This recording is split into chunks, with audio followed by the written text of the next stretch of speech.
comfortably. Shall we begin? Carol. Carol. Yeah, we are now going to. I'm a bit deaf, it's my age. Oh, I will speak up then. Yeah. Okay, we'll start the meeting now. And item 1, Chair's opening remarks. I do have some comments, but they fit in with various actions, so I'm not going to sort of, say them out of context of those. Number 2, apologies for absence received. Chloe? We've received apologies from Councillor Morehouse and Councillor Marie due to work commitments, and Councillor Tomlins as she's on annual leave. And nothing from Ben Garrett? No. No, okay then. Declarations of interest. To receive any declarations of disclosable pecuniary interests from members in respect to business to be transacted on the agenda. Anything, I think they're all okay there. Number 4, minutes of the Heritage and Townscape Committee. To receive the minutes of the Heritage and Townscape Committee held on Wednesday the 21st of May 2025, and to consider any matters arising from those minutes not covered elsewhere in this agenda. And if we can have are we happy to go forward with any comments? Anybody? I'm happy to propose it. You're going to propose? Happy to second it. Second, and I think if we can just, yep. I wasn't there, so I would like to comment. No, we'll move on from that. Number 5, review of the action log. And members to consider the Heritage and Townscape action and project log. Now, we can move through this fairly rapidly. Here we go.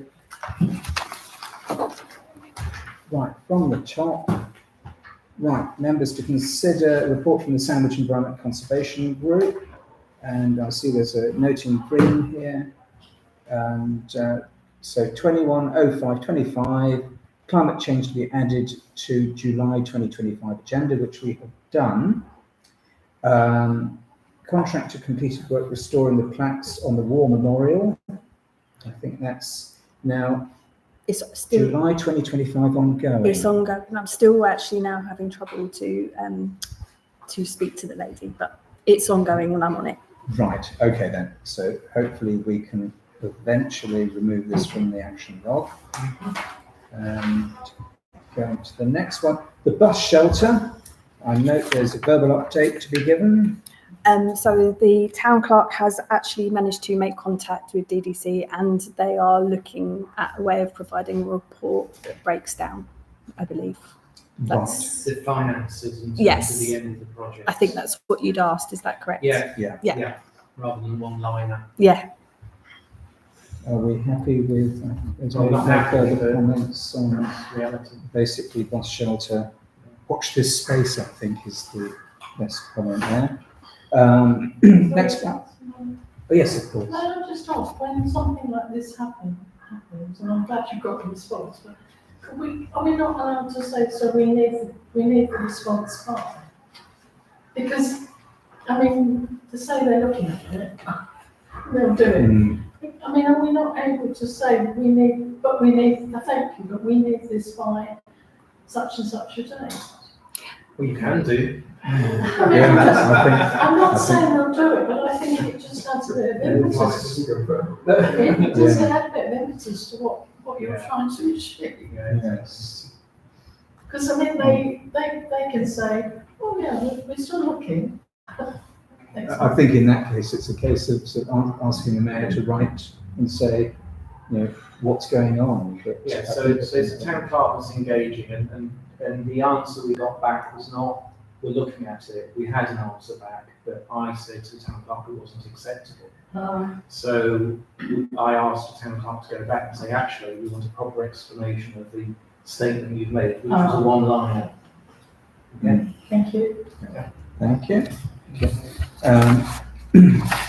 Right, this is with regards to Ames report. Now, Councillor Pennington wished to be involved in the project, yes. If we can leave that until the disability access strategy, because I think that is more appropriate there. Yeah. Leave that to one side so that the green comments can be read there. Kent Resilience Forum with regard to Network Rail. Councillor Black. They are still not coming back to us. I'm sorry, I've been, had a few domestic issues, I've not got a chance to chase them up. I will send them another email, but I think I'll try to escalate it to the network, to the board level, to the chief executive, saying this is taking the high board. So we could mark it up as late running then. I can possibly comment. Councillor Never, Carter? Oh, sorry. I haven't read my time, my way. Councillor Carter? Oh, yeah, the only explanation I'll give, they are amalgamating the TOCs at the moment. So we're all being amalgamated under what's called GBR. Oh, Great British Railway. Yeah, Yes. so Network Rail, basically, they're getting like So, hundreds of different operating companies and they're bringing them together. So they've- otherwise distracted. a little bit, I would suggest. I thought they'd already amalgamated, and there was some big publicity blow that they were the first train operating company to actually be, top train operating company, to actually be amalgamated. I thought, but you can correct me obviously because you work, I thought that was about a month ago they'd done that. Southwestern, yeah, So so, Southeastern, no, Southeastern Strange. they haven't yet now. Southwest are. Southwestern trains are, so they're doing it on a phased Oh, okay. process. But Network Rail are extremely under a lot of pressure to get this done on 27. Thank you. Okay, the next one is with regard to the tree warden, but again, this is being, if we can refer that back to the climate change item number 9, so we can move on from that. And following on from that, the mowing regime. Do you want me to just read out the green highlight here? July 2025, DDC are unable to commit to reduced mowing regime. It was suggested that STC lease a piece of land which it could manage. Discussions are ongoing. So, yeah, I don't think the discussions are ongoing. So it's left with DDC to come back with an indicative price in terms of taking out a lease, which would only for 2 years, possibly. My personal view is I don't think it should be a priority for us, because actually the complexities around taking out a lease with local government organisation and the responsibilities that fall out of it for us as a council, we've got far bigger fish to fry, bigger fields to know. Yes, I actually went to the climate change and nature meeting yesterday. I'm sorry, I've just butted in. No, I should have looked. My apologies. Yesterday at Dover District Council, and we each had a chance to say what was happening with regard to climate change and nature in our respective parishes, councils, and I raised this, and the Dover District Council, the members, the officers there were, I'd say, gobsmacked, because I said, we are being asked to pay more to have them not mow. But at least it got into the system. That's virtually the point I was going to make in a different way. I don't see how, under any circumstances whatsoever, they can justify charging us for not mowing. That is an obscenity, and particularly with all this climate change, green space and all the rest of it. I really think they need to explain that in much more detail, and not just by chat, somebody needs to come and explain why they think that's an acceptable way to do things. Yeah, Councillor Carter and then Councillor. Thank you. Yeah, so I used to work for the same organisation, but Canterbury Council. This is a 10-year contract with contractors. These regimes are set up at the start of the contract, and it's priced accordingly. To alter that contract will need not only a legal amendment to the contract, but it would also have to be agreed by the contractors. So actually to undertake a change to, and that seems really simple, to a mowing regime could be actually quite costly for Dover District Council to undertake. Yeah. So, but I'm just giving you the view from the other side of the table. Yeah, no, I appreciate that. And Keith Heaven? Yes, I found Councillor Carter's contribution very interesting as to what the hold up is. Can I take it that the councillors at Dover were gobsmacked in your term because they didn't realise the way their own officials were? No, we had we had a number of local councillors. We had Sue Beer, who is deputy leader. She had, by that time, she had to move on to other meetings. We had, I think it was just officers by then. So, and So the fact is, and Alan Keith was in the meeting, I believe, if I recall rightly, they have no appetite for varying the mowing. No. It's a given. Yeah. So we can't keep on asking to explain, because they explained it to us, didn't they? Which is, they're in the contract, will not save them any money, so to themselves, and it builds in complexity if they have to vary the mowing. So they said, your option as a parish council is you can lease the land from us. If you do that, you've got to take on responsibilities for insurance, cost to maintain it, and we'll only allow it probably for 2 years. And the rate that whilst they didn't give us a price, the rate was suggested that it wouldn't be it wouldn't be a peppercorn amount. We'd have to get the valuer involved and come up with the rate. And that was only for a very small stretch of land. It is barren, it's left. I just think it's useful that the public knows what nonsense is involved in running some local authorities that arrange a contract for mowing and the like, and it stays the same for 10 years, regardless of any differences. But having worked in central government, I can understand exactly why they've adopted that model, because you don't necessarily achieve efficiencies, but what you achieve is the lowest price possible, and then that supplier is locked into that for a long period of time. The service over the 10 years will degrade, because that's what always happens with a long-term contract. I've been in that scenario many times, but you get the cheapest price, and DDC will almost certainly have used the lowest price as their starting point. So it is how it works. Can I just ask, because having sort of set up long-term contracts in the past, certainly on the commercial side, we might go into something for 5 years or 10 years, but we would always have been advised somewhere in that contract to say there would be a review after 5 years, if it's a review after 5 years, in case something needs to be added or removed. And actually that was and you still then would stick to the price. That's how.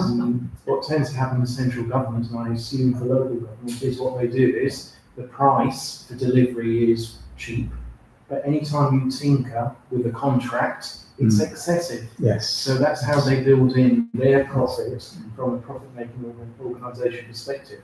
I've run and been involved in big IT contracts, and as soon as you ask somebody to pick up a phone, you might be charged £100 for someone to answer the other end of the call. I understand that. I'm just saying that within the price, there was the options. There was always an option that was legally binding within that without any extra charge.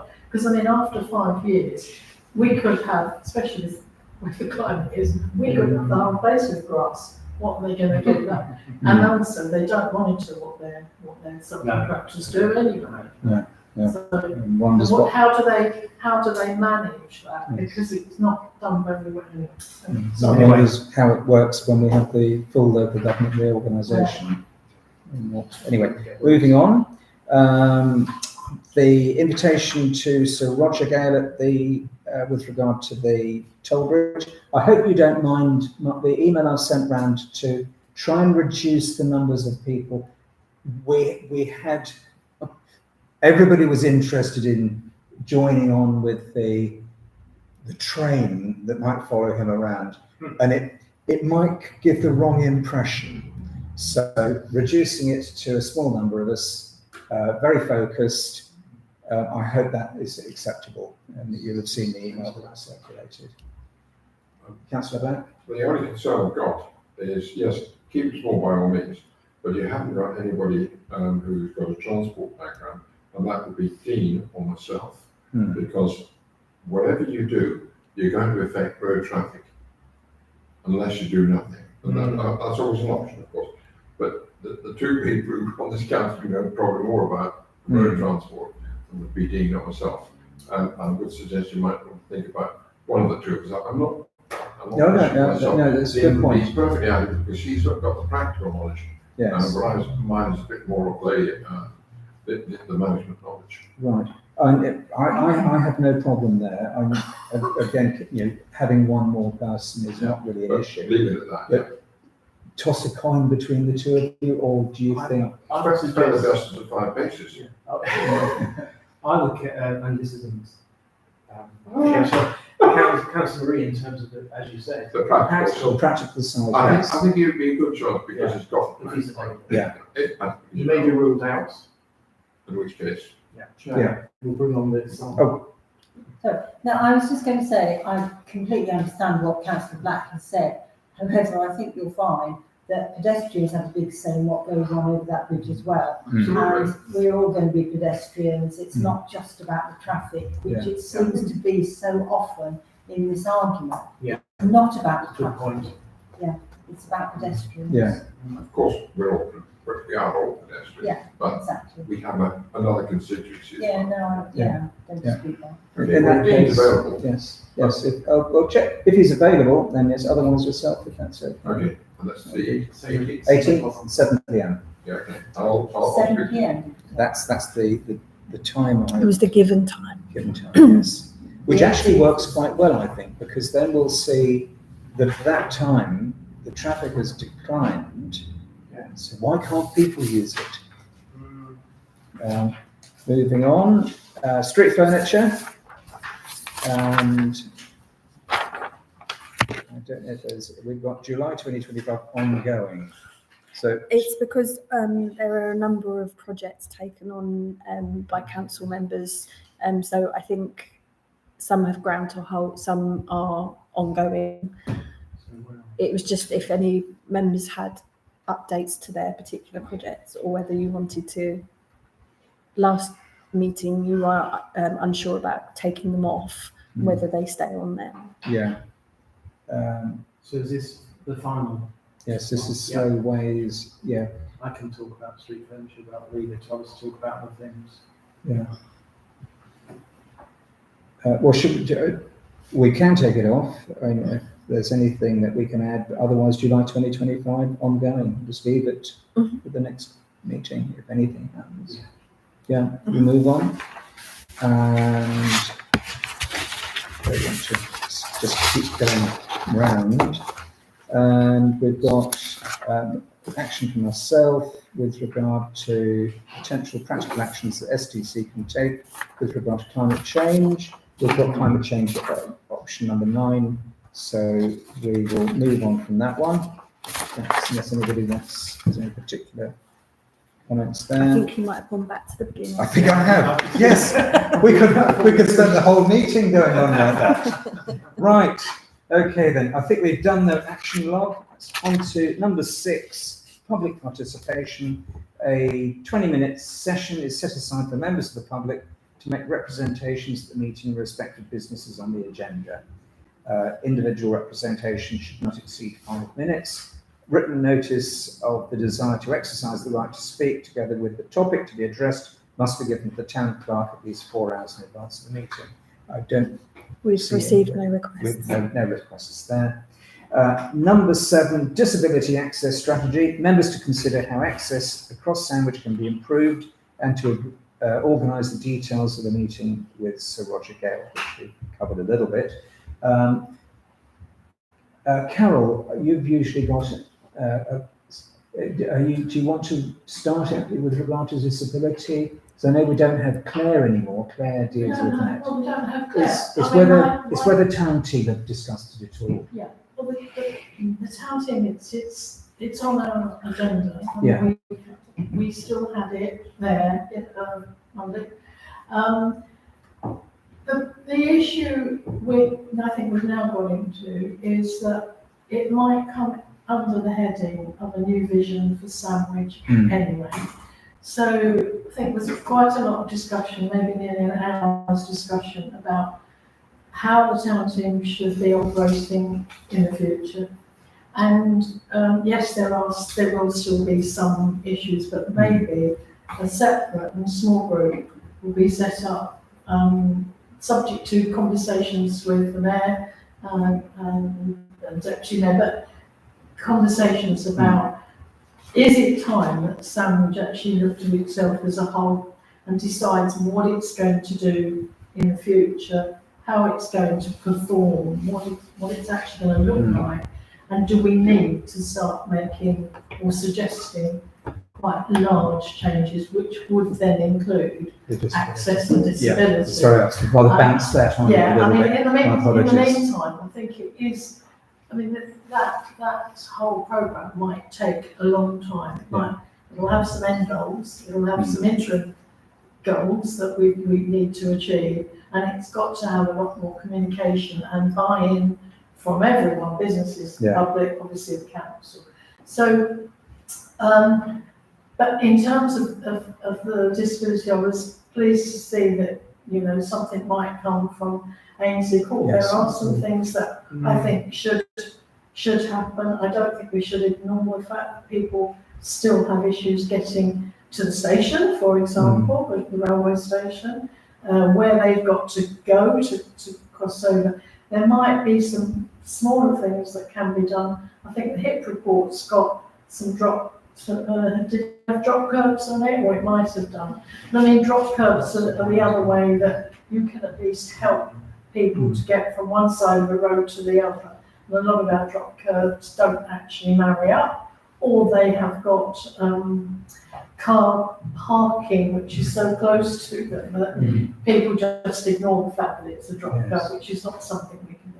But, I think a disability in access is important. Yeah. Councillor Carter? I'd like to ask about the steps by the tennis courts and whether that can be changed. Okay, so I've raised that before, yes. Yeah, because that I think that came up in the paperwork, didn't it? Yeah. And I think we should be applying to DDC to get that changed. Yeah. So it's not steps, it's a ramp. Well, if it's the steps where you're heading towards the quay, tennis courts on your right, and you go up along a little bit and then down again, it's almost a barrier to keep people who are, use wheeled transport out. It is. And nowadays, what we've got to consider, it's not just people in wheelchairs, it's people in these mobility buggies as well. And if you know that area, if you go literally over the Sandown Bridge, as it is called, where Sandown Gate was, when you get to the next part, you've got a pedestrian guard on the pavement, and then you've got to sort of get around that pedestrian guard to get onto the footpath, but then you're on the footpath to come around the back of the salutation. So you're really in the wrong place, whereas really what you want to be is you want to be by the riverside, not adjacent to the salutation. Now, Dover District Council have got disability policy for the district, and we should be calling on them to change those steps and make it into an accessible ramp. Or just remove them completely. Well, remove them completely and make it accessible. You will need a ramp because there's a difference in gradient. So from where you're coming from on Sandown Road to where you're going to, there is a difference in height. So you will need some form of ramp. But the steps need to be taken away, and we need to ask DDC to fund that and do that as quickly as possible. Yes, is that? Can I just ask a question? Where do people go if they're in a wheelchair or they're in one of those electric buggies? Where do they go when they get to the other end of that area? Because you're leading onto New Street and you can't get a wheelchair or an electric buggy down the steps there. And I understand we can't change those steps or put a ramp in because the steps are Well, I'm they're just trying ancient to- monumental. I mean, Is this the steps the on? whole circle Yes. of the road and so on is hampered for people with Yes. disabilities. Just to clarify, the steps we're talking about, are they, because there's the steps next to the tennis court, That's the ones I'm talking about. not the ones that go up onto Mill Wall? No, No, but once you've crossed there, once you've crossed there, if you're going to cross there, presumably to carry on walking. Yeah. But where are you going to go when you get to the other end? The social movable Yes. Councillor Chuka? So in terms of those steps, I had an issue that I dealt with DDC recently, because one of them was cracked for weeks. Mm. And actually, their view is this is not their responsibility, it's actually KCC, because it's a public right of way. So even though it is adjacent to and butting on to the bulwarks, it's KCC's responsibility. But on the basis of the cracked pavement, because I do speak to them regularly, they were willing to replace it because they could see that there was a need to do so. So I think the first thing is actually making sure we do know who to engage with. Yeah. So DDC may have responsibility, but as far as they're concerned, I'm talking to the right people there. They see it as KCC's responsibility. Yeah. Similar to the footbridge as well, that we've got all the issues about as well, about confusion about ownership of who's actually responsible. And that's why DDC and KCC are both stumbling up money towards that being repaired. Yeah. And in terms of approaching, with regard to the steps, whose responsibility will that be? Will that go through town clerk or through? So I think that, my personal view, Yeah. is as a council, we are completely overstretched on responsibilities. This would be a piece of work. You can't just go and say, can you change the steps? No. We would need to investigate and have evidence as to why we need to do it. Because actually the argument could be, and I know it might cause more travel responsibilities, there is a access route on the opposite side of the bulwark. Yeah. So that would be the starting point in terms of defence of why they wouldn't do it, I would suggest. Councillor Carter? Yeah, I actually saw DDC putting those steps in probably about 22 years ago, something like that. So that's where I would start.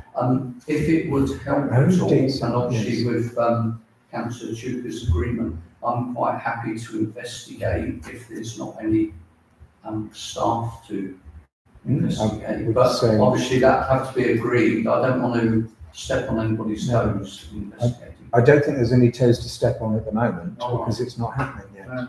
No, so if we're obviously, I would start off with knocking on DDC's door saying, sort it out. And then if they say on your bike, it's KCC, I would then move up to KCC and say, is this a public right of way? And see if there's something to be done there. But both of those agencies have got disability policies, and it's their duty to make as much thoroughfares within the county disabled access. Right. So they've got a duty of care to disabled people to do that. Can we sort of say yes to that? Is there any objection to that from anybody? I think it's a way forward, and perhaps put it as an action log item. Yeah. So that this can be raised next 2 months' time and just see what's happened in the meantime. Sure. I can't promise anything. Oh no. I can't give you a timeline next week. I think with the action log, it's just so that we don't forget things. Yeah, sure, yeah. Not But if that's the agreement of the committee, I don't want to step on anybody's toes. If anybody else wants to do it. No. Volunteers always welcome. And moving on to the Ainsley Court, Councillor Ripley, do you want to say, or shall I? You carry on, I'm fine, I'll just nod every second. Oh, right. Just to correct me on the names of the people. Sure. But we spoke to the, now he was the leader of the management or residents. Yes, he was, oh God, I can't see his name. What was his name? Terry. Residence. Yeah, Yeah, but he's on Yes. part of the hierarchy of the committee, yes. So he was in a position to yay or nay say it, so. Yeah. So we've described initially what was the proposal. That has gone forward into, from Terry, can it be a 1 in 20 drop, which would encompass 3 or 4 flagstone lengths? Very gentle drop. As far as they were concerned, just go and do it. And we sort of said, well, we can't actually just go and do it. We do need a little bit more in terms, because there might be insurance issues. Then, you know, if there's almost certainly got to be a tender. You know, it's got to go out for tender of that nature. Get some sort of idea of the price. Yeah, he was in agreement to all of that.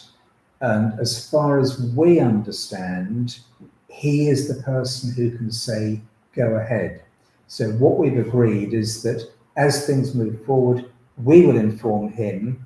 He can then inform others in Ainsley Court who are relevant, so that everybody knows what's going on. So there's nothing hidden. In the meantime, it's a case of, I have no experience of installing a ramp. As far as I'm concerned, if it's on my property, I'm just going to put a ramp in. You know, centre of Sandwich is a little bit different. So I've dropped a line through to Kelly Green, because, you know, very informally saying, who do you know who we should speak to, who will know about ramps, so that we can actually start moving forward and understand what we have to do. So that's where we are at the moment. We're just waiting for Kelly to come back. Councillor Pennington? Yeah, thank you. You said if it was at your place, you just get it done. Yeah. I mean, we did. We put an extra dropped curb in from our drive, and it was really not expensive at all. No. But obviously, if there are corporate complications. I don't think it's so much that it's visible for, let's say, a couple of days.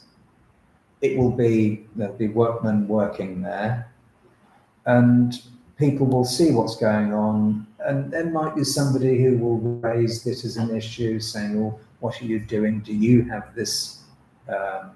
Is it insured? Are we going to get a slip? And then if somebody, engineers a slip, where do we stand? So it's just to make sure everything is absolutely correct. Councillor Carter? Oh yeah, just that one question. I noticed that funds come, because there's a budget for this, it has been for about 3 years. Yes. I've noticed the funds can't be transferred to the private management company for Ainsley Court to undertake work. So would we be covering ourselves? Because if we have the ramp built and we pay for the ramp, is it therefore then Sandwich Town Council's ramp, or are we giving ownership of the ramp to Ainsley Court through some legal process? Hopefully pass the ownership on to them. Okay. But this is where informal discussions with DDC, who But I think that's quite an important matter, Yeah. that we do need to make sure, because at the end of the day, if somebody does have a slip or trip, we don't want them coming back to us saying, well, you built it, so therefore the claim is your claim. Yeah. And equally, if we sort of do a nighttime flit there and just sort of put one in, which I've spoken about it now, so we're we're visible, we're on camera. I think it's fantastic news. Yeah, It's sooner the better, yes, slowly. but the sooner the better. Yeah. Can I just mention Yes. that gentleman's name is Terence Dorber? Dorber, So yes, I of don't- course. Yeah. Anything else anybody wants to comment on with regard to disability access strategy? If we move on from there. Tourism, verbal update from the Tourism Forum. I've got two other members of the Tourism Forum here, so you'll correct me please if I'm wrong on a point. Certainly will. Right, the dusters out. Chloe, can I just ask, do you get copies of the town team minutes? Because they were surprised that these weren't being distributed anywhere. Because you think the clerk does? The clerk gets a copy of. Oh, the clerk gets, okay, I haven't, sorry, personally, I don't get them directly, Right. but, Is it possible to find out what happened? Because the town team certainly felt that it might be some value, certainly to this group, if not the whole council. Okay. If you could have a look at that, please. Right, we have a long discussion about the website. And I explained to them that obviously it's going to take us a while to recruit a new town clerk and for someone else to get their feet under the table. I may have misled them, but I said that I don't think we're going to get a lot of attention on the tourism aspects of the website for quite a long time in those circumstances. And if others want to correct me, please do so. So we then said, well, a lot of people were concerned that council websites for tourism usually are a little bit slow and bureaucratic. So there was a long discussion about should we, somehow in the forum, at least get a project to see what we want on a website, scope it out, and then see what some costs might be before we came back. We could probably have something a bit more zingy, and because it doesn't need to be the official style of town council, the language can be a little bit different. You can have a slightly different approach because you don't need to build in all the cautions. The second thing that came up was that, in fact, you two went to Dover to the cruise terminal. I understand that was an extremely useful meeting. A couple of things came out of that we want the manager of the tour operator who operates various tours on behalf of the cruise ships to come for a tour around the Sandwich, and Richard Roth from the South, and perhaps another, will do the same thing as we did for Peter Wright, who is the port manager, the port cruise manager.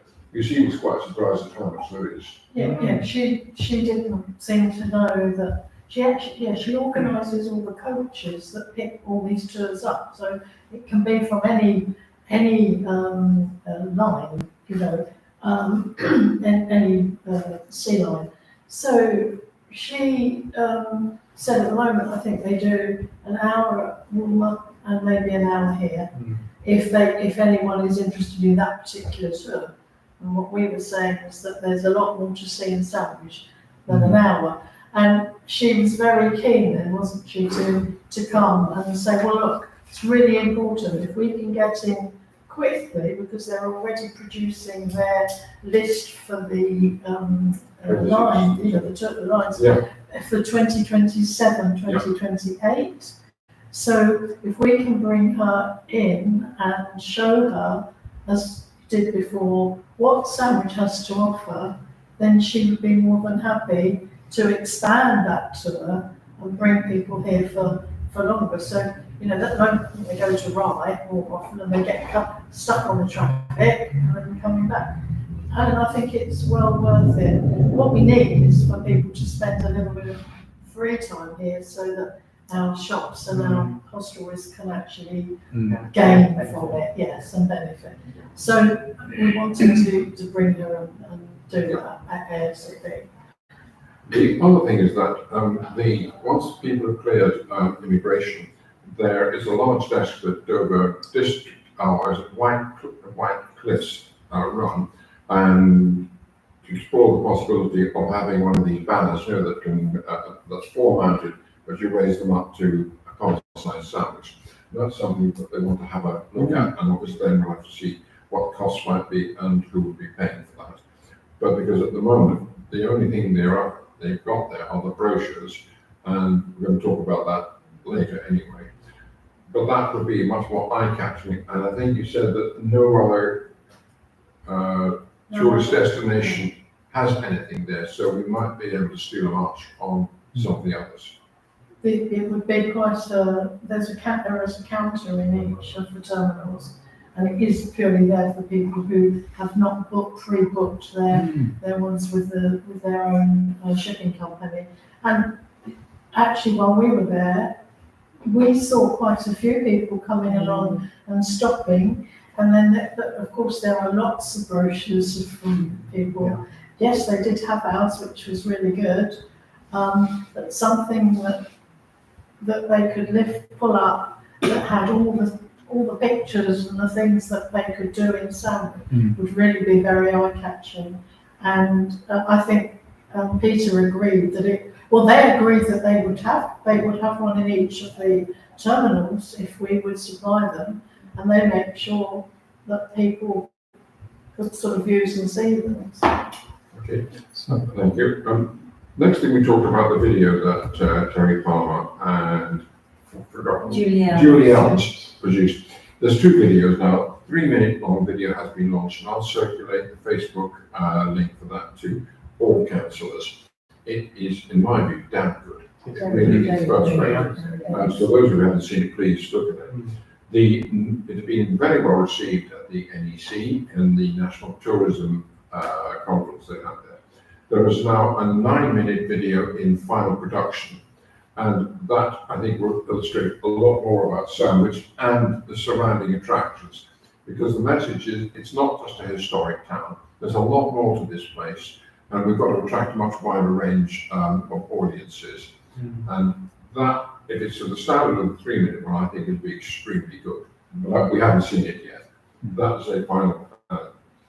We talked about the brochure. The brochure in 2022, 40,000 brochures were printed at a cost of about £12,000. Yeah. We did talk about that. We suggested we want to do something like that. We have to do a quick short-term fix and see the cost of perhaps printing maybe 3,000-4,000 brochures. Max, just to tide us over, because the brochure is getting a little bit dated. It's got a lot of information which is not about Sandwich, and we might be able to get something that's a lot tighter and cheaper, because it won't have so many pages in it. But we need a small group to do that, and Lynn and I talked about that earlier when outside. We wondered if we could set up perhaps 4 people, 2 from the forum, and perhaps Councillor Ripley and myself, to really scope something out and then get some costs. It doesn't need to be the great expensive one that we've got at the moment. And then we'd come back to the council and say, what can we do? The view of the meeting was asking the businesses to pay for it, or even a portion of it, was unlikely to be very successful. So I would say from the council perspective, this year's budget does not include an allocation for a brochure, but there would be time needed to refresh it. So there is an additional cost in terms of actually working, unless you go to a new provider that might be more economically viable. We would look at it, would explore printers, yes. So like with Folk and Ale leaflet, very good, and their costs may be low. Certainly in terms of having spoken to one of the committee, they were going to make profit on selling them at £3 each, whereas the cost previously, when I did a quick mathematical exercise, it came out at £3 for production. So I think there's definitely an economy in there. Well, there is scope, and we can learn from them as well. Thanks for the point about Folk and Ale, what they did as well. Okay. Because we said even the stuff that we get printed for Sandwich and Blue, it's really cheap. It's not quality that you're looking at, but it's really cheap. And that's just a printer in deal that don't sort goes to. So I'm sure that shopping around is. But I think the most important thing was to actually get it sorted so that it was about Sandwich. Take out all the other stuff. And it's on very high quality paper at the moment. Councillor Ripley, Councillor Pennington and Councillor. Just to mention briefly that currently we have just under 4 boxes of leaflets. That's all we have to last us through the whole summer. So whatever we do, we need to do it ASAP. If we want to encourage tourism, it's a given. Absolutely. We need to do that. Councillor Pennington? Yes, thank you. I just wondered on the website, what other websites are there? Is there Visit Kent? Yes. There are the trouble with Sandwiches, there's a whole number of websites, most of which are pretty narrowly focused. Many of them are out of date, and we think that it would be much better to have something that people could buy into, be it Compass, be it all some of the others. We might be able to get some sponsorship from companies. But at the moment, there's so many competing groups and competing individuals. We have to address that and either get them to realise that one is much better, or still produce something far better, and make sure that by whatever means we have in impressing the algorithm, that our brochure, our website comes top. So there is work to be done there. Councillor Carter and then Councillor Chuka. Yeah, follows on from what Councillor Black was just saying. When I did the tourism brochure many, many years ago, probably 10, 12 years ago, we got sponsorship to pay for the brochure, so the town council didn't have to pay for it. Some of it came from the Chamber of Commerce, which I don't know if that's still around, but there's £3,000 sitting in the Chamber of Commerce coffers that could be put towards that. But we also got sponsorship from a couple of the organisations in the town, so it was almost cost neutral. And I would suggest that's the way to go after what Councillor Chuka said, if there's no budget. So Councillor Chuka and then So I think, and then me. yeah, so the cost, that's something to look at in due course once you've got it scoped out, as you said. But back to the website, there is a plethora of websites in different shapes and forms advertising sandwich. So another website may not do anything other than be another website. So there is a challenge there. Sandwich is open, not one that I use often. It would cover all of the ground that you're probably wanting to focus on. Well, there's always do a deal with them. That's another possibility. We wouldn't rule that out. Carol? We had a look at the historic costs for the brochures, it didn't look as though the Chamber of Commerce may have originally said they were putting money in, but I don't think your accounts show that actually any money came from anywhere else other than from the town council. So it's a bit, whether or not that was because there was another print run and no one got any money the second time, we don't know. But certainly looking at that cost, it all looked as though it came from the town council. That's right. Well, the town, because I asked the question when Yes. Councillor Black asked about it, and the answer I got back from the town clerk, it was actually funded jointly. I don't know percentage-wise, but it was the council and the Chamber of Commerce. Yeah, we can't see Well, that in the accounts. we can't find that. No. That is correct, though, what Councillor Chuka was saying. Yeah, as an example, with the Sandwich Silhouettes, we did the 16-page, 16 A5 sides, 2,500 copies, about £250.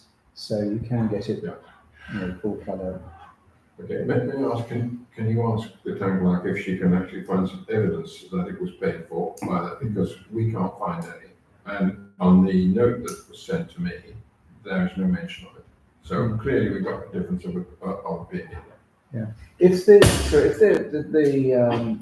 tourism forum is independent from the council, is it of the nature that it can go to the Maddox Trust in the future? I wouldn't have thought it was Maddox, but it might be STBF at some stage. Yeah. Well, I mean, you're saying no, but There would have to be a charitable concern to be able to access either STBF or Maddox. So I can't. I think that's the difficulty then is if SDC is not going to put any money into it, it ain't going to happen. Full stop. There's So that as blunt as that. and that wasn't the answer that I gave. What I said was that currently there is no provision. No, I know that. So what has to happen is you need to scope out a proposal with the What we said costs, we do, yeah. and then we'll have to discuss it as 16 councillors, and take something for something, as a consequence for elsewhere. But we are going to need, if we want a brochure, we're going to have to have some funding from the council. How much we can persuade businesses, because the view of the forum, to me, was very clearly snowball chance in hell at the moment. And that's a bit interesting. Councillor Redford. Interesting as a position. but That's what they took. Can I just say that if we don't get the tourist guides, there's going to be a big gap in information around the town, all around the town, because they go to rate of knots. I mean, I'm constantly, taking them around and delivering them places. And it doesn't look very good for the town council if we're not promoting tourism in this way. I think we're cutting our own throats in a way. But, personally. Yeah, I totally agree there. We need to project it, and as far as the business is concerned, festival brought people into the town. But if you go into the shops, they've already got sales going on because their businesses they're not ticking over in the level that they want them to, and that they should do. So I think going to them and saying, would you like to contribute to this? And we're talking about sites, aren't we? We're getting people around Sandwich where the buildings are, the sites are. We're not saying here's Sandwiches, it's a fabulous dress shop down there. So sort of asking them to contribute would be a bit difficult. But I mean I agree with what Councillor Ripley's saying. If you've got a tourism forum, and actually that forum is full and is coming up with lots and lots of ideas that can move the town forward and bring in more people, which is what we want. So we have to find a way of investing something that comes from the town council. Councillor Carter? So you really need to direct your sponsorship to the organisations that have got the money. So, for instance, the meeting room showed a turnover of £440,000 last year. So they're not really struggling, are they? Meeting room. Waiting room. The The waiting room. waiting room. The waiting room, yeah. The waiting room. So We're not saying they wouldn't, but we're not. You've picked one really good spot though there. I mean, but that's there's a lot who that I would go to. That's who I'd go to, and I'd definitely go to either Mr. Graham or Mr. Friend and ask them, because they're sitting on public money they are. that is Chamber of Commerce money, which belongs to the businesses in the town, and that money needs to be used to promote the businesses in the town. We don't want it sitting in a bank getting 0.01% interest. There is a big issue there. We could go on, but I think there is an issue there. Councillor Pennington? Yeah, And then- and two things. Firstly, I still think it's worth a try asking for businesses in town to contribute. Secondly, I don't know if organisations like Visit Kent would support something like that. I don't know if they're sitting on money. But very often you find pockets of money that people just aren't applying for. Right, if we can, is there anything on the tourism forum moving on from? Two things very quickly. The investigation continue on, could we get an elephant on the green? And I think you folks are a bit more qualified to talk about that. It's moving ahead. We've been to DDC. The tourist people, people who run tourism there are very, very keen to have it. We've spoken with the conservation officer who's given us a list of the things that would need to happen to get one onto the quay or anywhere, in fact, in Sandwich, but particularly we wanted it near the medieval centre. So we need to start writing that up, and because there's a statement that has to be written, we've got to find out how much it would cost to rent the land and so on and so forth, and not cut the grass around the elephant's feet. So there's quite a lot there that's still No. Well, elephants eat grass. Make sure he spreads its legs. Sure, rephrase that. The one point that came out that I was listening to was also that it will only really take off if there's a very clear endorsement from Sandwich Town Council. Now, the details have to be worked out. There's no one suggesting you being asked to buy a pig in a poke, that's not me. But it would need a very clear endorsement from the council once they've seen the proposals, because that's one of the things that Dover would be looking for, or White Cliffs would be looking for. Mhm. So we need to be clear on that. Sorry, what do you mean by an endorsement? Do you mean a financial commitment? No, I said endorsement. Yeah, it's very different. So- That's, yeah. yes, yeah, that's different. And the final thing is where the tourism forum, a couple of people in the tourism forum are looking at the possibility of bringing a Thames barge, an unmanned Thames barge, and possibly mooring it at the quay. Highway Marine are supportive of that. It's very early days. It would not contradict what the Heritage Harbour Trust are trying to do, to bring another Thames barge up, but that Thames barge would link with the schools to have it crewed by people from the schools, and the second one would not have an engine at all. This one probably does have an engine. So is there some way to develop this as a focal point, should we say, for the quay? There's a whole lot of discussion, so we're not sure how much the Harbour Port have been involved in this, so I can contact them. And also there's the issue about how much DDC would want to jump up. At the moment they get zippo zilch because nobody's mooring there. So, but if they try to overcharge, they're not going to get anything. So it's a delicate balance. But it is very early days for that. Yeah, I mean, it's just a thought, when all the boats are there, ships are there, everyone just wanders around, they look at it, becomes a focal point. And these were barges that we used, and apparently they do very well in Faversham. Yes. So, I think the idea was to put one there. We didn't understand right at the beginning that I think Nicholas Gray's group were looking at it as well, but that is slightly different, and this would certainly, I believe, a little bit more in keeping than the E22 used to be. But even that did have a lot of people who went there specifically to look at it. If this was static, with its lovely big red sail and so on, thinking. Anyway, If we can move on. we're going to come back with a paper of proposal. We've got to make progress, so a lot of stuff still in progress. Yeah. Right, if we can move on from tourism, unless there's anything pressing from anybody. Okay, item number 9, climate change. Members to discuss and identify opportunities to tackle climate change both within the town council and in Sandwich. Would anybody like to start off with any comments? I just wanted to check on the emergency plan. Where is that? That's the Underneath. resilience. That's fine. That's one. Yeah, sorry, I put my comments on the climate at the end. So, so the first thing I was going to say, we do need to develop a climate action strategy because it's in our business plan for the next 2 years. So there's our hook and reference point. I sort of identified some improvements that we could consider, but the 1 or 2 local councils not very far from here have got a very active and clear articulation of how to respond to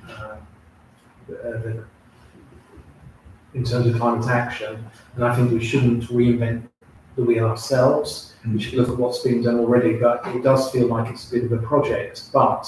So the things that we can do are like reviewing our working practices within the council.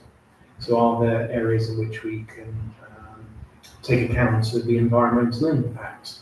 We need to work towards whether we make sure that we've got a carbon neutral energy supply. I'm not sure if we have. I know we entered into some new agreements that was financially attractive, but I don't know if it's a carbon neutral supply, so that's something we can check. We could audit our travel costs and methods. We could take steps to make sure the Guildhall is more energy efficient, and the property manager is already doing that. So in essence, I think there are a number of things we've already started. There's a number of things we've already done, and we should be capturing that in terms of our response to this business plan activity. Question is, who's going to do it? It's this committee, but it will need a couple of people working on and probably looking at one or two other councils, and I would point towards Deal Council as Yes. a really good example of how they've responded to the climate crisis and how, and the things that you do aren't necessarily massively challenging. Yeah. Well, just going on from there with the deal in Walmer, certainly Walmer has the infrared camera. Dover District Council are at the moment looking at purchasing one which will be available for use from local councils. So we will be able to use the Dover District Council camera. They're also looking at the availability of climate change boxes, basically making your home warmer, little things that can be given to people, whether it's a strip that goes at the bottom of doors to stop drafts, and very nicely they are purchasing through carpenters. So they're actually buying them locally, and this is some thousands of pounds worth going through our local hardware store. So I think one of the things obviously is infrared camera and having a person responsible for that. Sorry, you have to forgive my ignorance. What are the infrared cameras? Infrared camera, basically only really relevant during the winter months when people have their heating switched on. You point the camera at their house, and where it's losing heat, it has a different colour to where it's not losing heat. So you can identify the windows. The windows will be a bright yellow or a white almost, whereas the walls might be a sort of blue. So the walls are cold, the windows are hot, which means you're losing heat through the windows. So you can say to the homeowner, do you have double glazing? Maybe there's a problem with the double glazing if you've got it. Or maybe you live in this North Sandwich. Or maybe you need thicker curtains or secondary glazing. But it identifies for the homeowner where they're losing heat, potentially through the roof. If the roof is warm, previously you could tell that from if the snow melted. Now we don't get snow, so you can't tell. That leads neatly, in fact, to the discussion about conservation areas and double glazing. It's been a long-standing issue. Has it been clarified whether old or listed buildings within conservation areas can have appropriately designed wooden double glazing against damage? Councillor Porter? Yeah, we had a lady from DDC, the conservation officer, did say about that, and she said that they would consider each case on its merit. So I think it's dependent on where the property is, what the age of the property is, different aspects like that. But she said it's certainly not a total no to make improvements to properties, even listed properties in conservation areas, but it has to be done on a case-by-case basis.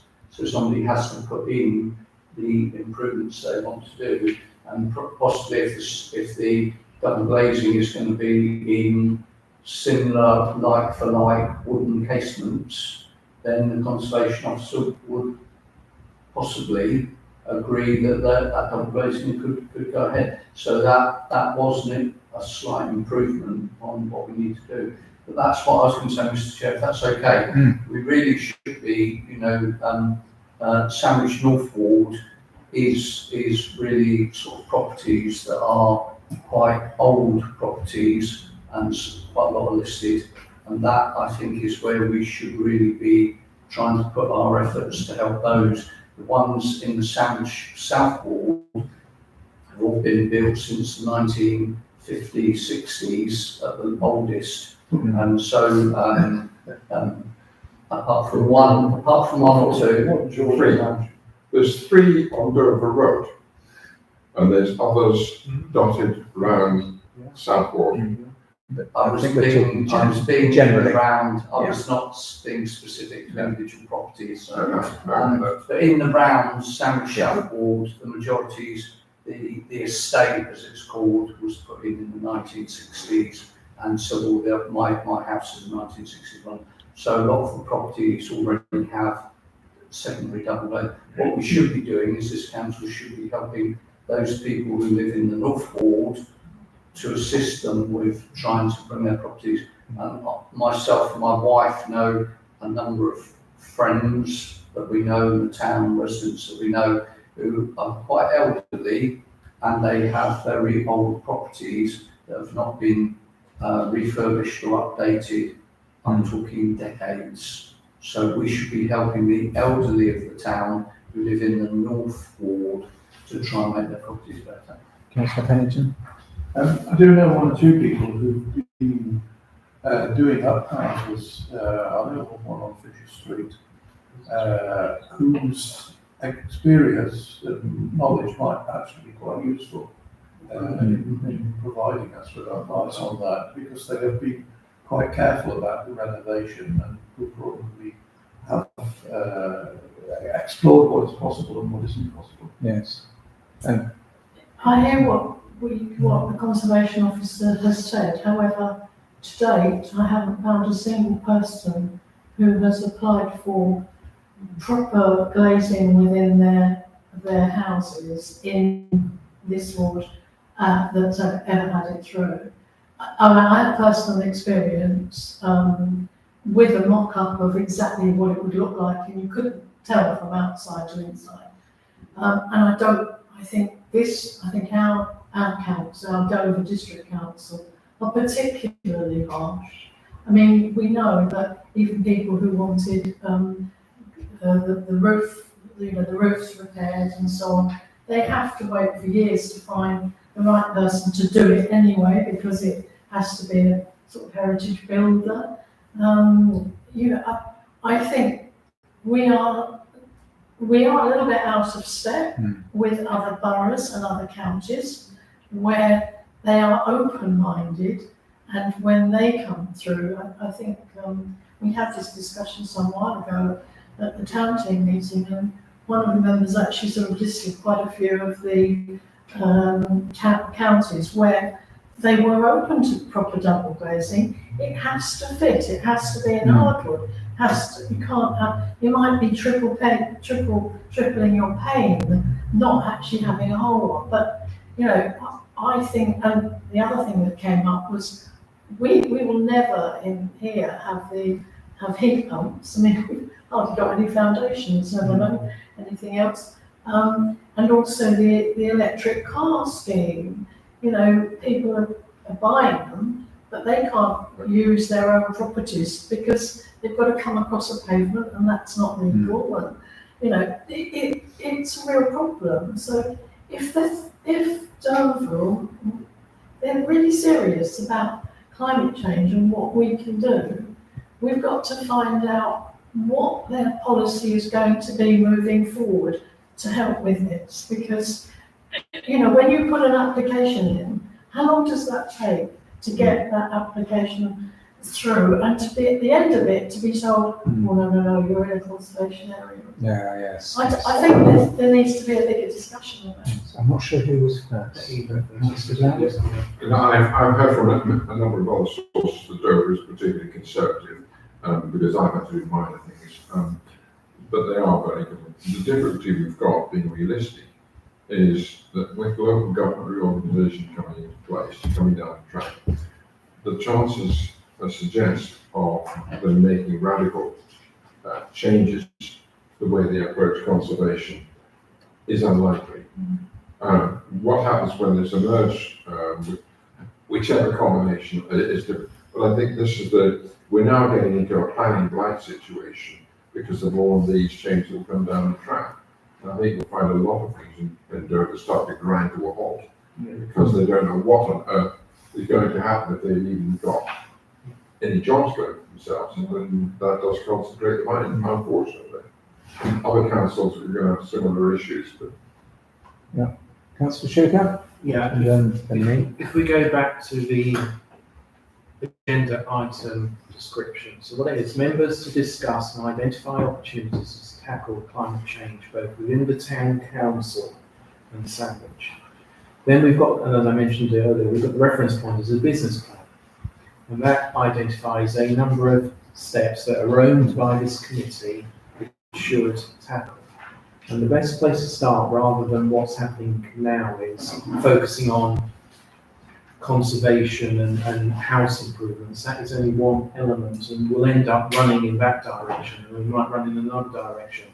What we should be doing, capacity willing, is developing a town council climate change strategy, which articulates what it is we're going to do, both within wood-looking and outward-looking. And some of that's about stakeholder engagement, with DVC's been mentioned, things that we can do ourselves in the council, but also information we can share. So addressing the climate change challenge isn't about us doing hundreds of different things necessarily. It's sometimes about informing others to think about what options are available. So we need a strategy. And as I said earlier, there's already stuff out there. Deal Town is a really good example where actually that would inform how we might go as a committee, but somebody's got to be, or a couple of people have got to be willing to spend time on it. Or else what we'll do is we'll talk about windows and double glazing.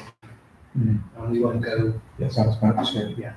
So, you know, we need an action from this. That being, can I suggest two, possibly three people on the committee holding their hands up, and I'll put my hand up.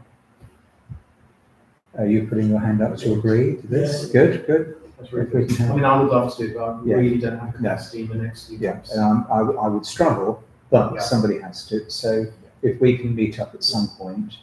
Chairman, you've got. Oh, and with Councillor Pennington. Fantastic. Yes, so that's three of us. And I'd recommend looking at the Deal Town Yeah. website, and it's a drop down, and it's got lots of stuff in there. So Yeah. you not plagiarise necessarily, Yeah. but it's a really good, helpful tool. Yes, So because I we mean, look at Faversham and then it's research, not plagiarism.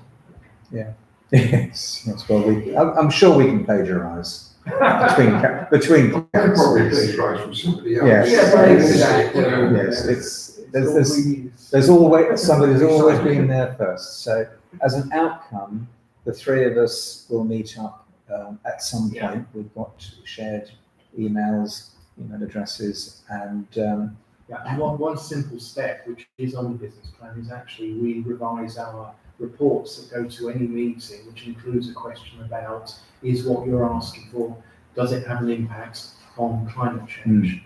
It's a simple step, not big, it can go into the standard format, and then whoever's submitting a report has to answer that question. And many things won't have a climate change impact, but at least it's a step that we're taking easily. so that's an outcome from this. Is there anything else immediately on climate change that It's getting warmer. oh, it is? Yeah, sorry, can I just ask, you've got, I know it's a council responsibility, but there are people in the town that are really good at this sort of thing. They've got the expertise. Is there no way that you could find and second someone else on to help you? I think initially it's got to be, Okay. we're coming up with how we're going to approach, and that could include creating a Sandwich Climate Change Committee or something of that nature, like the Tourism Forum, Climate Change Forum. But I think we have to sort of actually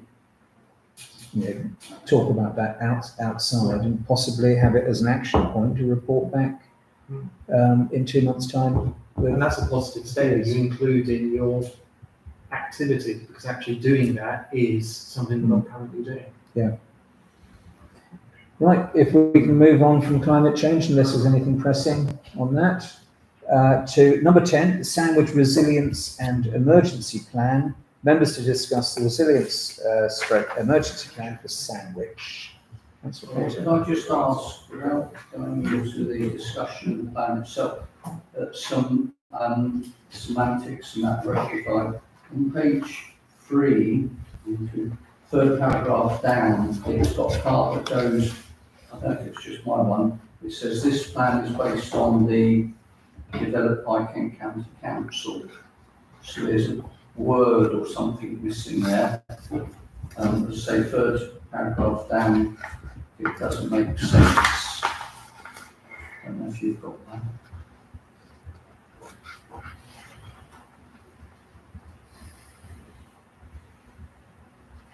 On page 3. Page 3, whereabouts was that It again? says on the third paragraph down, it says towards the end of that paragraph, it says this plan is based on the Plan, I would imagine. Yeah, can we have that put in? Yeah. Put in there, so that's okay. On page 4, if we, I don't know if we're amending these things, it's obviously quite old, this, I think. It says on the, I think it's 6th paragraph, helping vulnerable people, the last sentence says, Sandwich has care homes within the town and residents may become vulnerable. I don't think we have any. I think the idea is this is the starting point, and Yeah. we'll have I'm to. just saying, Yeah. please be amended. And then the last thing was in this document, it's on top of page 5. In the rest of the document, it refers to Sandwich Town Council, and the very first paragraph says, in this case, please contact Sandwich Parish Council. Yeah. So before we sort of update this, could those be rectified if possible? Right.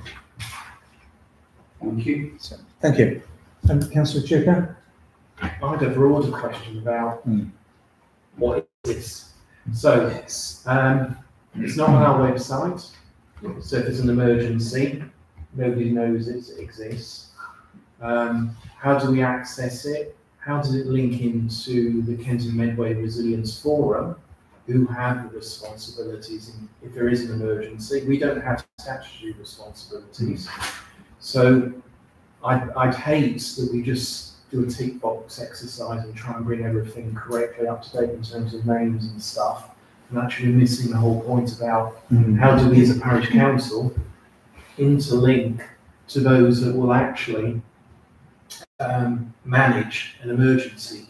Obviously, an emergency could start here, but we would have to and would be responsible for making contact with the right authorities who do have the responsibility. So I'm just a bit concerned about why has this suddenly appeared?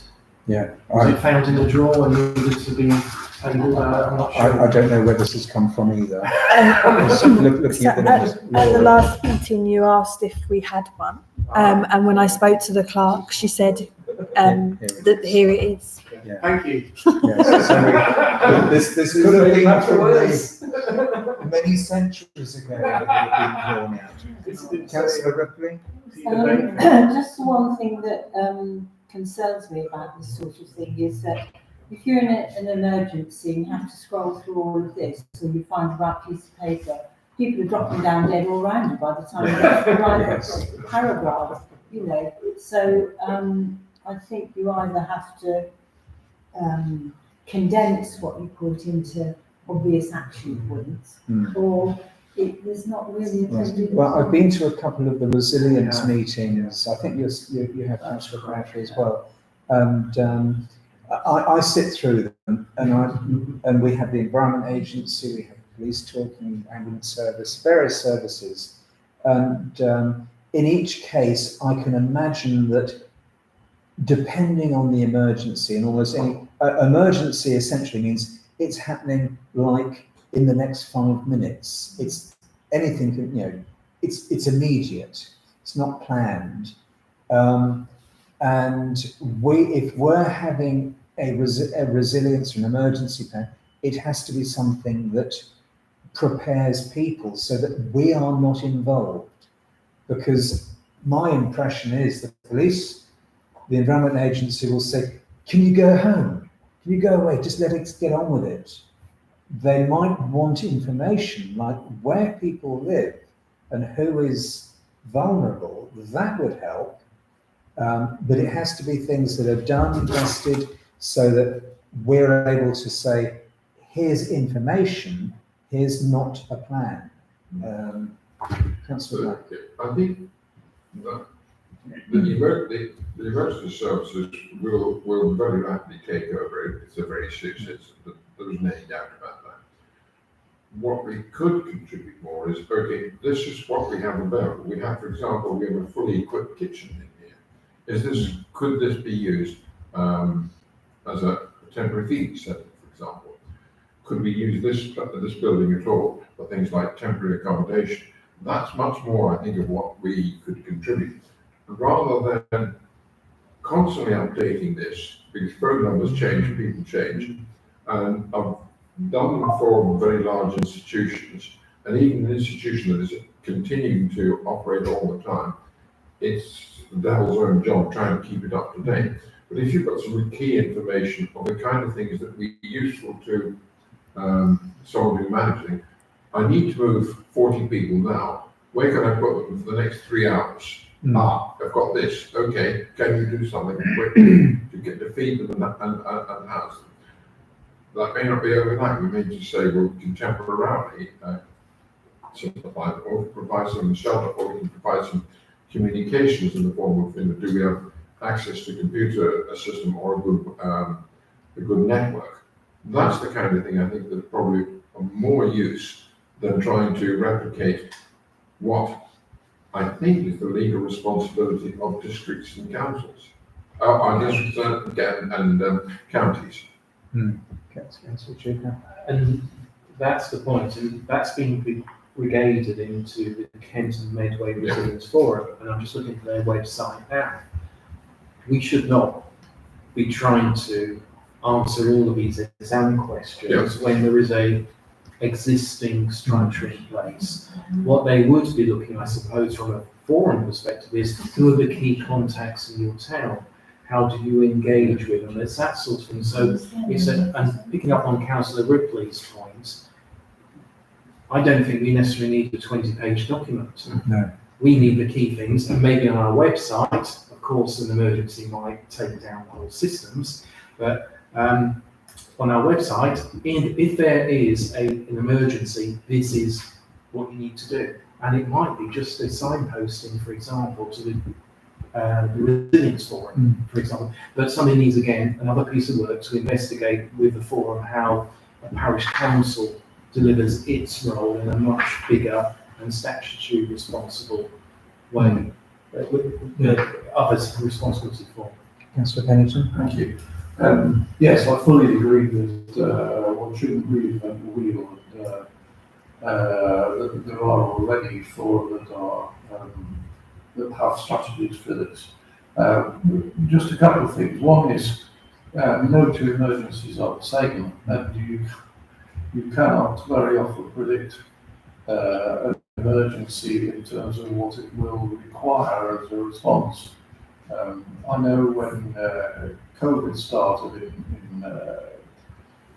we were in Westgate, and we were praised by Falmouth District Council because one of our first reactions was to contact the chemists and ask if they could give us a list of vulnerable people who would need support, and we put together teams of volunteers. I mean, that was tailored to that situation, but it might be completely inappropriate in another one.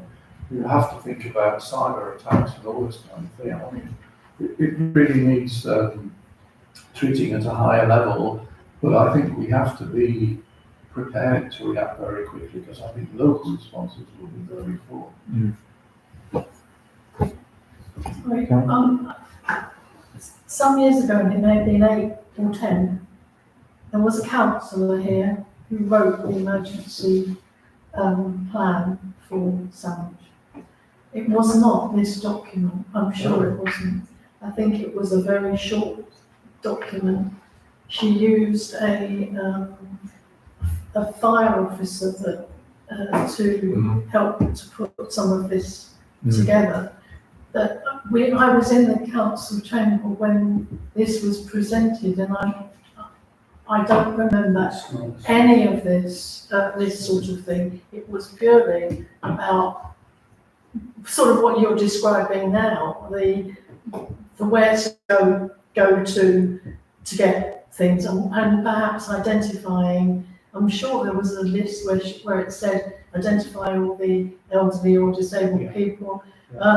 There were options for, depending on what the emergency was and where you had to evacuate people to. So the technical college was a place that, because it was outside of Sandwich, if it was something that happened, like a fire on where we would go. But they were just examples of places that we could have identified. So as you said, we could have passed that list on. That list would be there for the emergency services. And I mean, if you go back to, was it 2000, I can't remember the date, when there was a flood here, actually Sandwich Town Council really didn't do anything at that point. It came from the Environment Agency. I understand they basically put the flood barrier up. Correct. I mean, so I agree with you, but I'm sure it was not this document. It was much smaller, and I think there will probably be a list of emergency services on the back. But things like, does the toll bridge, does the bell tower ring when there's an emergency in the town? Is there a special sound that you have to alert people that this is a problem? I'll be bringing my siren. Yes, exactly. I mean, that's what I remember. Councillor Carter? Yes, so I do know the lady that Carol George is talking about. I could ask her if she's still got that document if you wanted. I think that would be very useful. That would be helpful. Yes. So the second thing I was going to say, you're not correct about Sandwich Town Council didn't do anything, because when I was coming back from work, I had a phone call, and all the councillors were all actually called up. We were all asked to go down to the quayside where there was big piles of sand, and there was quite a number of councillors, including myself and my wife, who were filling sandbags. And then we had other people, similar to Councillor Mallet here, who had military type vehicles that were coming and picking the sandbags up and taking them to properties that were going. Not the experience that we had, where we had to go to Gaze and Salts, fill our own sandbags and borrow the co-op trolleys in order to bring them back. And it was the Environment Agency that told my family where to go and what to do, and at that time, what time the tide was. But I mean, all right, I didn't see that at all. But all I'm saying is that perhaps one part of the town had it, but certainly end of Strand Street. Yes. Can I suggest? I mean, one of the things that we're talking generically about emergency. Yes. It would be useful to actually have almost a list of what constitutes. I mean, for example, the little lad that was in the Stour that died. Would that be Toby? Would that be considered something that should be within, not necessarily resilience, but how we deal with emergency? Because that was an emergency, and it was either handled well or badly, but it was turned into a circus. Yeah, very sadly. And whether planning for that sort of thing, we can avoid that and deal with it far better and possibly safer. But where an emergency starts, what kind of emergencies Sandwich might have? Obviously flooding, whether from the Stour. I mean, I'm thinking of the very recently the in America that desperate. We're at the end of the Stour, so the rainstorms recently were 2 inches, very isolated, and you suffered the immediate effects. If it was across all of Kent, we would be underwater because it would come straight down the Stour in a flood. So that's the Councillor Black.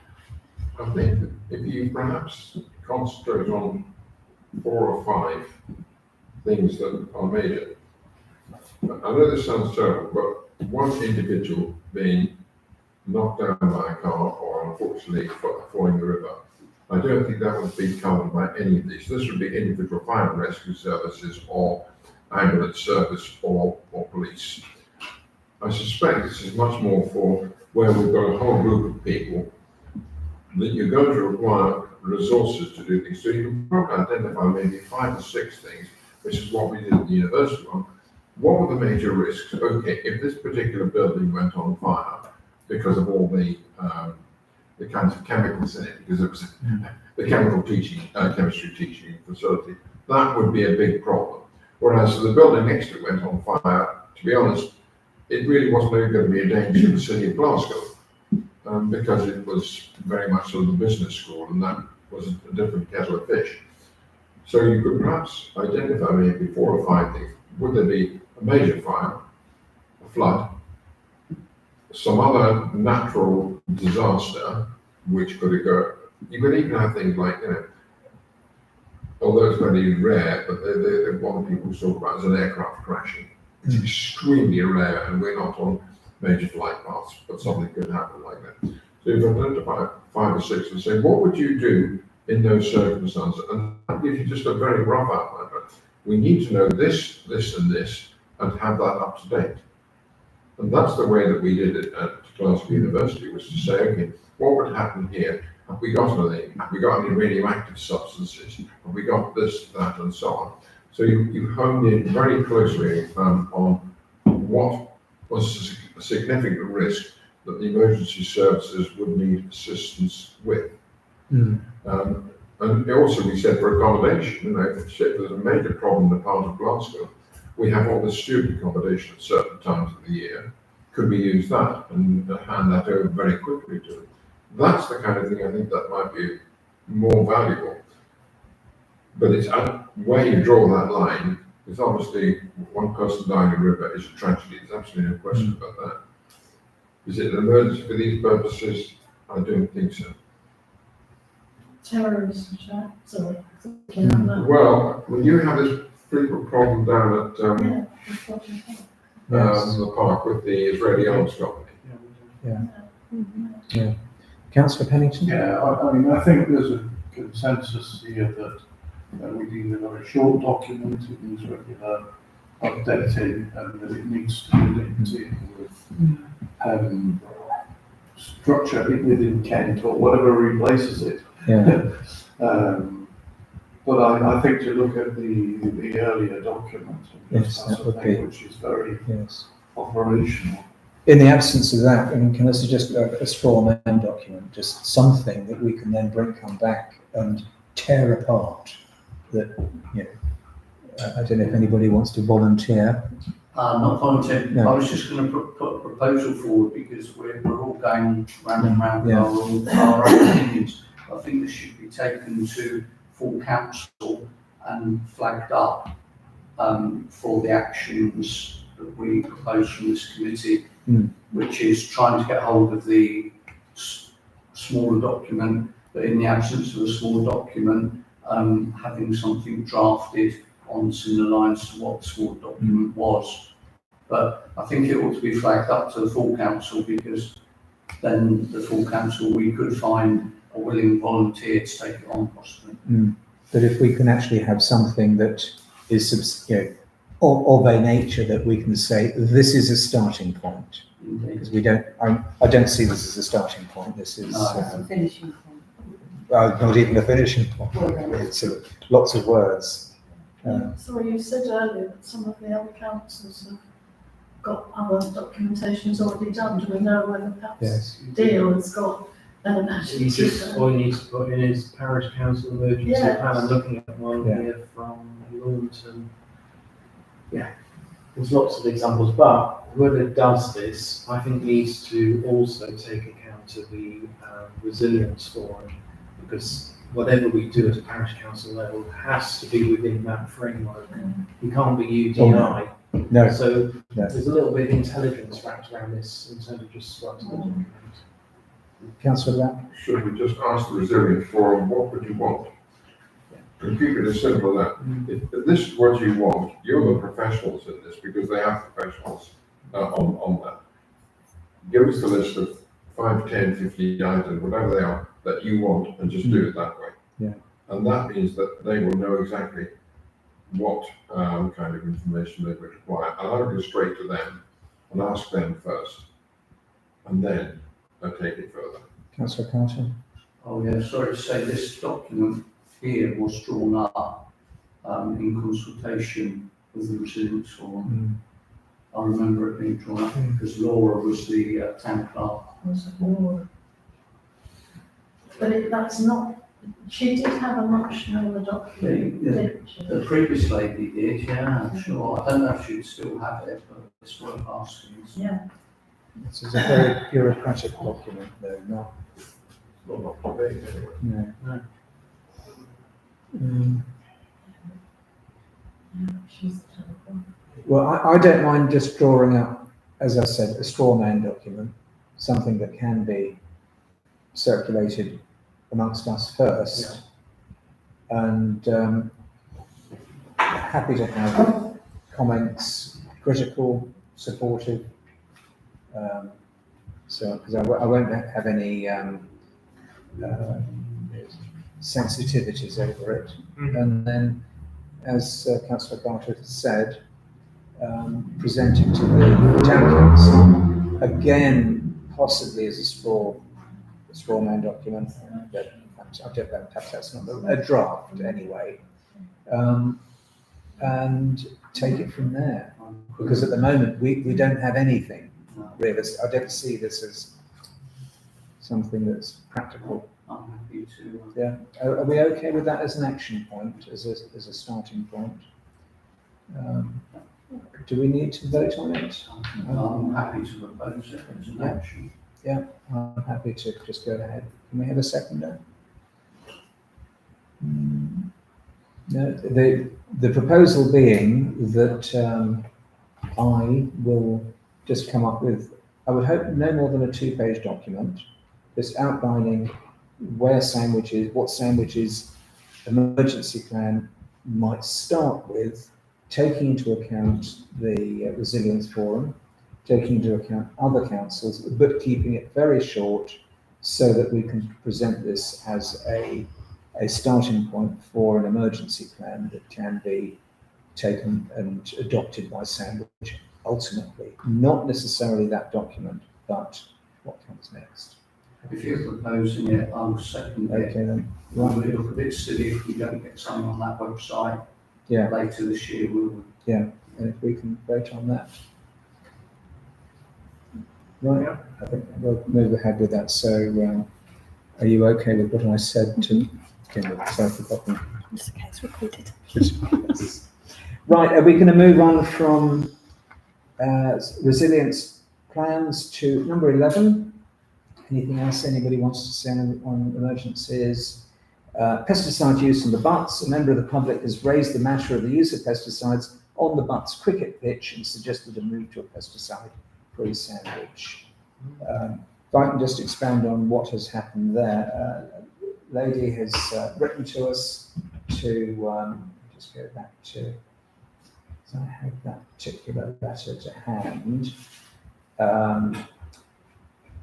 So saying that the Sandwich Cricket Club had got permission from Dover District Council to apply various pesticides to the cricket pitch. I would imagine mostly it is the bit between the sticky up bits. Stump. The stumps, that's it. I don't play cricket. Yeah. Was there a pesticide-free approach to maintaining and managing this grassed area? Now, they have permission.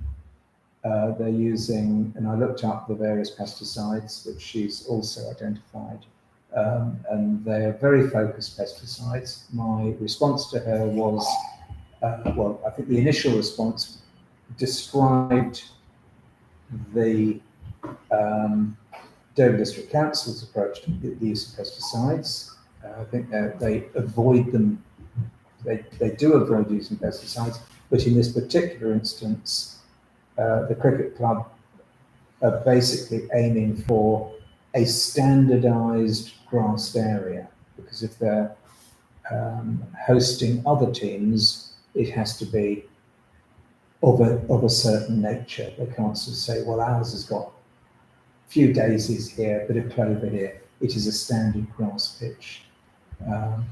And I can understand them using certain pesticides or herbicides that support that. Councillor Crichton? Yes, so if this has been agreed by Dover District Yes. Council, then Dover District Council would have to look into it so they don't accept any liability.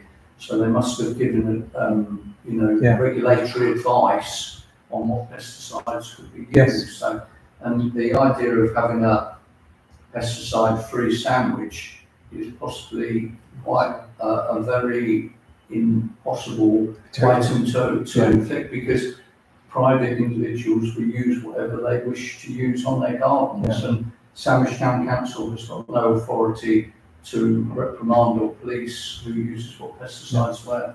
I've given this. Councillor Pennington? Well, And then Councillor Chuka. What I was going to say. Oh. Yes, I mean, I agree, first of all, to distinguish between pesticides and herbicides. Secondly, most pesticides have been rigorously checked before they can be marketed and used. Thirdly, I think, as you indicated, the cricket club has a right to maintain its pitch to a certain standard. If there was evidence that they were using a pesticide that wasn't fully approved and regulated, then I might have some requirements. But at the moment, I mean, they've inquired EDC to give them permission. Councillor Chuka. So about a year ago, I was approached by a couple of residents regards their dogs being ill exactly in the same area. And some signs have gone out from the cricket club to warn about they were treating their pitches. So I had a number of exchanges with the correct people in Dover District Council, and they gave a very clear view, and I've shared it with Councillor Mallet and DDC, who are the people who are putting stuff down in various places around the town, whereas we're not. Their answer is they're not completely pesticide free as an organisation. They've had numerous FOIs on the matter over the past couple of years, but there is not a viable alternative to chemical usage at present. They undertook some trials with KCC on this matter, using other things like hot foam, whatever that might be, burning and hand removal, but none of those were financially viable. Sorry, did you say hand? Hand removal, well, yeah, it is a that's a good point. So that's it's not my draft, it's their draft. I think it might be as in terms of pulling weeds out. Okay, by hand. But they said, unfortunately, weeds need to be controlled as they can end up causing damage to structures or can become tree and slip hazards. That was the outcome from Brighton and Hove City Council when they removed all their chemical weed control but reinstated it when facing significant repair bills and insurance claims. So DDC have looked at it as a challenge. They've had a number of FOIs on it and they've done what they can, but they are not pesticide free, and they're confident and assured that that is the right approach. Certainly replying to the lady that wrote in, I was able to say on my particular property, and I manage about 5 acres, I've removed all pesticides, but the way I manage it is focused on nature managing itself. Cricket pitch isn't that, and I would never expect a cricket pitch to follow that because it doesn't work. For example, if you have long grass, you have animals living in it, and they eat the weed seeds. Cricket pitch doesn't have long grass. Crickets living. So, and also, you say pesticides, fly spray. Everybody uses fly spray. I don't. Well, okay, you're You just sweat. lucky. No, I don't. I leave everything alone. You're ahead of me then.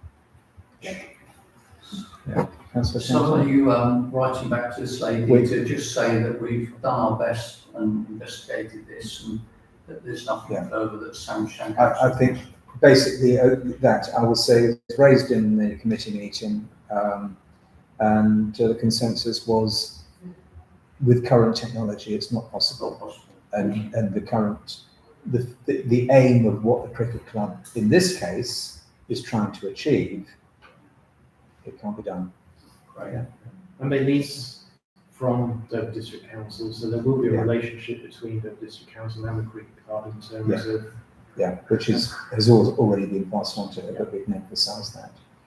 Okay, if we can move on from there. Number 12, signage in Sandwich. Members to discuss the current state of signage around the town. Who will lead on this?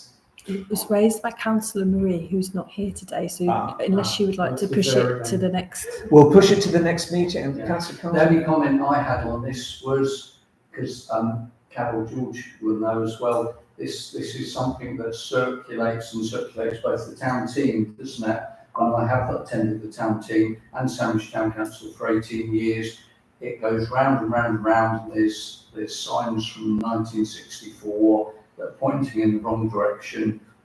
And a near neighbour of mine, Kath Gifford, emails me constantly to say, oh, this sign's wrong, that sign's wrong. But of course, Sandwich Town Council hasn't got budget to undertake anything to do with the signs. And Kent County Council, for the highway signs, will do something, but they would take as long as it takes to get the stuff done. Yeah. So to save us all discussing the signage, this is probably the 12th or 13th time that it's been discussed, and unless we've got any funding, I would suggest that we park this. Yeah. Are we sure this isn't about the heritage information boards that the group problem? No, I think this was about signage. Just for clarification, Yeah, Councillor Yeah, the only thing I it would, doesn't matter. the only thing I would say is that Councillor Franklin undertook a survey of signage with Kelly Green from DVC. Yes. So that there is some material somewhere that's already been done, and that was about a year ago. Yeah. They went around with clipboards and marked down stuff.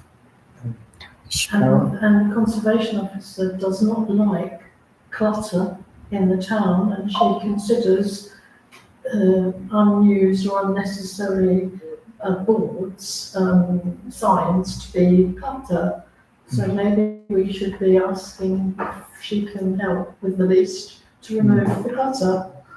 Well, perhaps we can. Well, she perhaps has the authority to say to Dover District Council, there is clutter in Sandwich. It's here, here and here.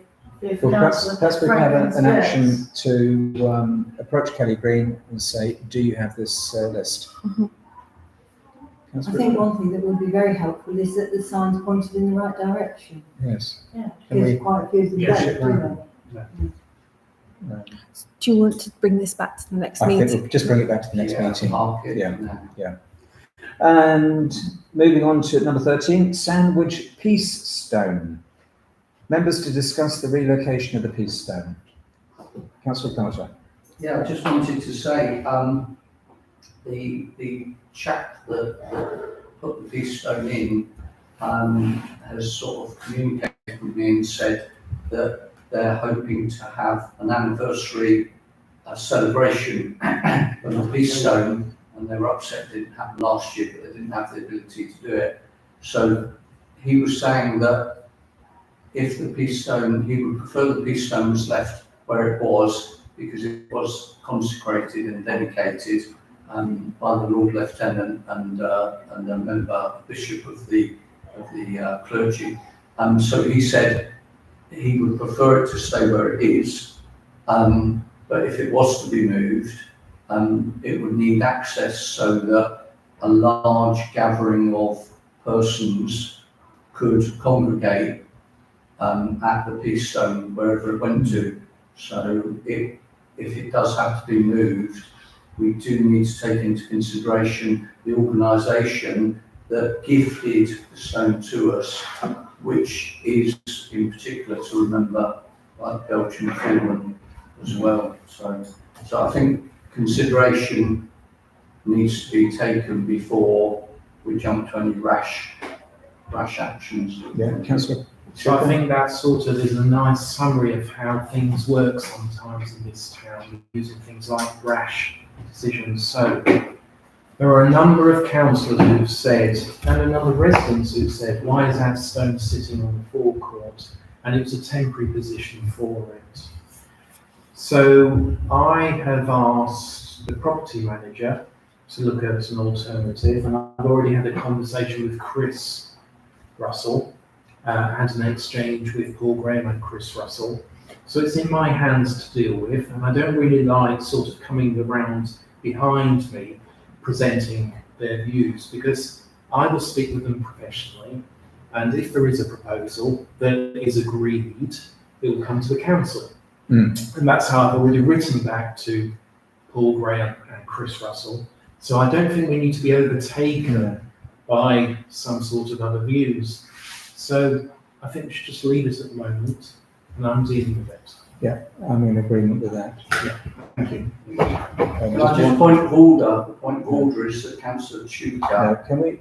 No, this is a point of order. She can't overrule me as chairman. No. Councillor Chuka should be careful what he's saying, because the person that I'm talking about, which is Chris Russell, approached me and said, because he couldn't be here tonight, could I just explain his requirements? That's all he said. So nobody's, I don't know, going behind. So Chris Russell Russell, going behind. Chris Russell I'm not going behind. Chris Russell has got a letter from me that explains exactly where we are. So let's just leave it there for the moment. I'm dealing with it on a professional basis, and I will be approaching Paul Graham and Chris Russell in time to have a conversation with them about the options of what was a temporary solution versus what might be a more suitable permanent solution. And it may not move.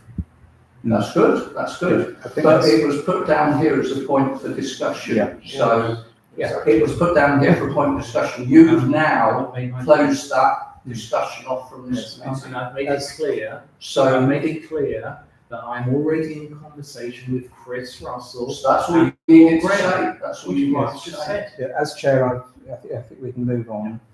Thank you very much, both of you, for putting both points of view. So it shouldn't have been put on the agenda, really. Yeah, I'm not sure. Number 14, items for information only, matters for the September 2025 meeting. An opportunity for members to request matters for future Heritage and Townscape committee meetings and share information. Is there anything that should be on next agenda? I don't know whether this is actually for this group, but it was interesting when we had Volunteers Day that they were advertising braille notices, and in Sandwich it's very difficult to read. Well, if you're blind, you can't see our heritage boards or anything about Sandwich, and apparently they actually can provide braille notices that sit next door to your sign. And I was just wondering whether at some point this was worth considering. Yes, can we raise that at the next meeting? Yeah. Can we add that? Yeah, so that's West Kent team. Is that something you can just take a photograph and then pass through Yes, I to can. Chloe? That would be great. And the only thing that I wanted to just raise more for the next meeting is local footpaths and trying to improve the quality. And this is something I'm also going to raise at Woodensborough Parish Council.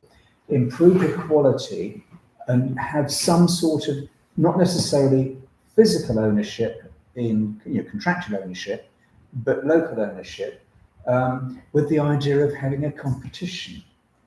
And I'm going to want, so I can put it to Dover District Council, because I can't just independently go to Dover District Council, that Sandwich is going to propose that footpaths, where they're privately owned, can compete in some way. I don't know how this would work, but so that those who look after their footpaths as a private individual can actually have some sort of benefit, where the Dover District Council or the District Council says, great, you're doing well, you're the best in the area, or equal, in much the same way as there's various garden schemes, there's organic gardens, there's environmentally friendly gardens, but moving on to footpaths as well.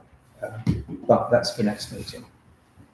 Councillor. I just have one item which is actually quite very urgent, is I think this committee should be discussing the gullies and drains, which Kent County Council used to have a regime for, and then they stopped the regime clearing the gullies and drains. And they said, Councillor Chandler said, we're just waiting for members of the public to tell us which gullies and drains are full, and then we'll send a vehicle out to them. Well, I'm sure there's several people in this room who have had drains that have been overflowing recently that need to be clearing. Yeah. So I think it's the duty of Town Council to address this problem and raise it with Kent County Council. Yeah. It's all the thing.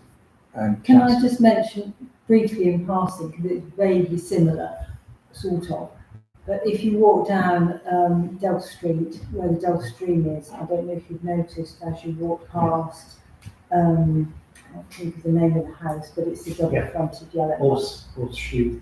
No, past that.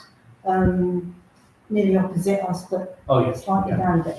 The Delft Stream is absolutely full, and I mean full of rubbish. It is obscene. Bearing in mind that part of the town trail, it has been reported to Dover, nothing has happened. So maintenance of Delft Stream and cleaning. Yeah, Yeah. it is really have that as well. appalling. I've never seen it so bad. It's just really bad. Can I just give an update on drains? Yes, I know. So first of all, that happened the first time we had an issue, and we also had it repeated this weekend. I've been in contact with our KCC councillor, Councillor Evans, and he's been given a list from me because I collated a lot of residents' feedback, and he has promised.